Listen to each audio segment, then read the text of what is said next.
Hello and welcome to the latest edition of Fuse News, this week from the Stopford building.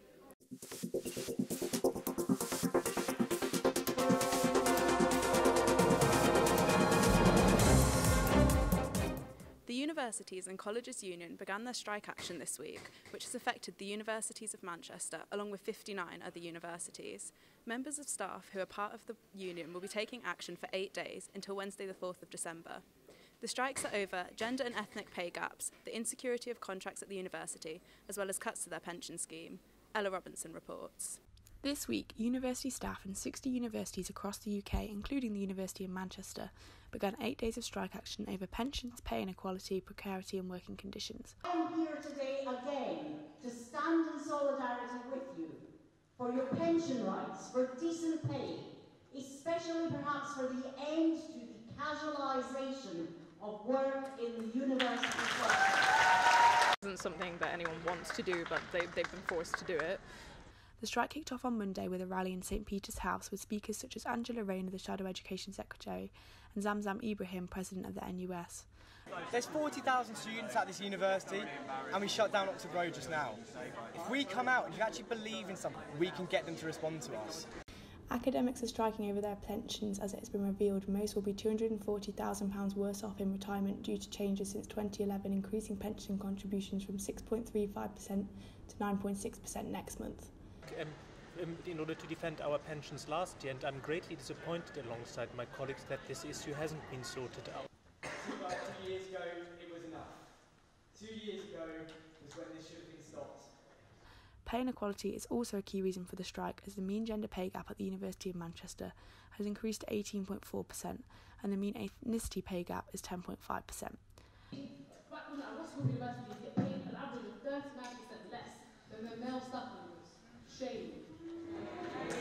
The final reason is job precarity, with pay dropping by 17% in real terms since 2009 and 68.2% of staff at the University of Manchester on insecure contracts, 2,740 of these on fixed-term contracts. Scandal of Vice-Chancellors getting extortionate pay, whilst those at the bottom of the pay scale have to go to food banks, which is absolutely disgusting and disgraceful. Much of the teaching at our university is done by precarious workers who don't have a permanent contract. This has absolutely awful implications for the quality of your education. We see an end to intolerable workloads. We know that intolerable workloads are making people sick and they're driving some staff to suicide, and that's an absolute scandal. The strikes will be continuing until Wednesday the 4th of December in the hope that the universities will come back to the negotiating table. Ella Robinson, Fuse News. Since the beginning of the strikes, it has also been reported that there is a possibility of a second wave of strikes should the universities and union not make a deal. The Universities and College Union have made warnings that strikes could continue after Christmas, which would affect the January exams should the concerns not be taken seriously. Last week, we also reported on the People and Planet protest, which saw 7 student activists take hold of a room in the John Owens building. Their sit-in protest ended on Monday morning, the 25th of November, after the university made arrangements to comply to their demands.